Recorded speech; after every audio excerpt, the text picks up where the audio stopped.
بسم الله الرحمن الرحيم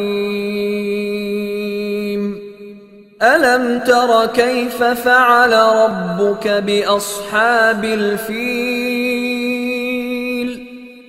ألم يجعل كيدهم في تضليل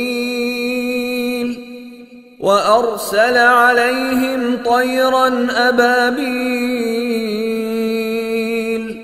ترميهم بحجارة من سجيل